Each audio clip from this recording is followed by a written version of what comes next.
Game 2 of the Dallas-Edmonton series was wild. We're going to take some time to talk about it in today's video, and I also want to address some of the comments I've gotten recently. It'll be a longer segment, so I'll include it at the end of the video with a timestamp if you want to skip ahead. All right, so the game. This one felt like a must-win for Dallas. I said the same thing about the Rangers. You cannot blow your first two at home. They talked on the broadcast, your chance of winning at that point is like sub 10%. And you really got to give credit to Ottinger because the Oilers came out hot in the first period. Now, admittedly, Dallas actually scored first. 3 minutes in, bad pinch. Stankoven and Ben are going in. Ben shoots. Definitely one you want Skinner to have. However, Connor Brown, of all people, would tie it up less than a minute later after picking up his own rebound. Ottinger especially would stand strong for the rest of the period. McDavid had some chances. Edmonton was forechecking really well. The shots were 16-5 after one. The game-winning goal wouldn't come until 3.5 minutes into the third, when Ryan Suter would throw a puck on net, which would get redirected. It would be 2-1, and the offensive Oilers would not be able to respond. I think Oilers fans have to be fairly happy about getting the split in Dallas. After the Vancouver series, a lot of people, especially Vancouver fans, were saying that Dallas was going to steamroll Edmonton. It's clearly not that type of series, and it was really a deflection which made the difference. Skinner, however, has continued his little run of greatness, so that's got to feel good.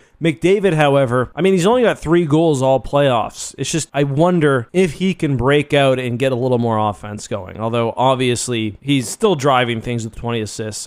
I'd like to see him shoot more. Dallas, the first again was concerning, but you've got to be happy about how Ottinger can steal a period for you, then your team tightens up in the second and the third. All right, so for the second part of this video, recently I've been getting a lot of feedback and even some frustration about how we, on the Ek Hockey channel, decide to cover certain games that really our total approach to content. And I want to be clear about one thing. At Ek Hockey, we do not try to be TSN, ESPN, or really, let's be honest, unbiased hockey journalists. That's not what we're going for here. This is my authentic self. The goal of this channel is to basically put my thoughts out into the world, almost like you were talking to a friend who watched the game. If you were to talk to me in real life, I would say the same things that I say in my video, as blunt as I sometimes am, and you don't get that with official media, for better or for worse. The other reality of our operation is that Ek Hockey is comprised totally of 2 people, myself, Justin, and my best friend, Brandon. Together, we split the script writing and the editing, but I also don't say things I disagree with, and if I'm going to say anything controversial, I also run it by Brandon. So really, it's both of our vision. The reality of a 2-person team, however, is that we can't do the same thing that SportsCenter's 100+ editors and writers do. We're 2 people with families, we both have children that we care for during the day. There is only so much hockey we can watch. Like, I often get accused of having an East Coast bias, and I do, but only to the extent that, as Toronto fans know, in Eastern Canada, Edmonton games, for example, will start at 10 p.m. Well, I'm not in Toronto, I'm in Halifax, so tack an extra hour onto that. If an Edmonton game ends in regulation, it very well could be 1:30. If it's in overtime, double overtime,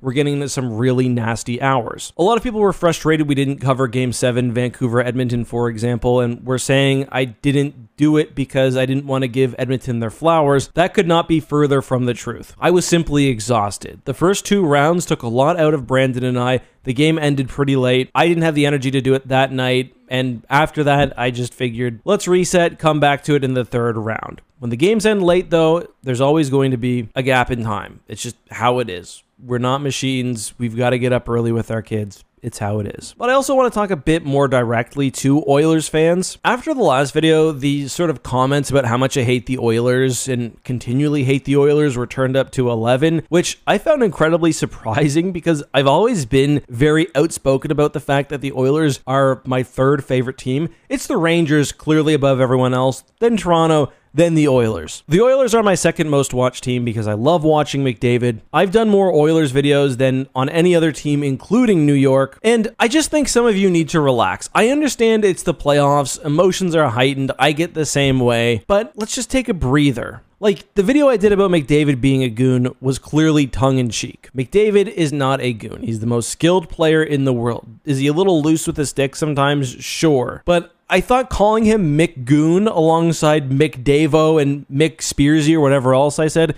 clearly indicated that it was a joke. I think 90% of people got it. The Oilers fans did not. It's fine. I love chirping. Chirp at me a little if you want. I'm going to chirp back. Totally okay. I'm also going to give you my brutal honesty with how I see teams. That doesn't mean I'm biased against them. It just means that I feel a specific way. And if you don't like what I have to say, or if you don't agree with my takes, that's completely fine. There are plenty of other hockey channels. After we made this clip format, many others popped up doing the exact same thing. You can follow one of them. It's totally cool. Most of them also make really good content. Do I make mistakes? Absolutely. People are telling me I may have misrepresented one of McDavid's comments. I promise you, not on purpose. I definitely do not hate the Oilers. I think Stars fans, for example, may have some valid complaints against my coverage of their team because they got even less attention than Edmonton. It's a grind running this channel, running my other YouTube channels during the playoffs. It's a grind. I will say there are only a few teams that I hate, like the Devils, for example. That's mostly a Rangers rivalry thing. I don't actually hate the team they have. I don't hate Hughes. I just hate the Devils as an idea. And when I do cover one of those teams, I do try to, if anything, overcorrect, because that is where I'm a bit more cognizant about my bias. And I think I was pretty fair, for example, when the Rangers played the Devils last year in the playoffs. But that's all I've got. See ya.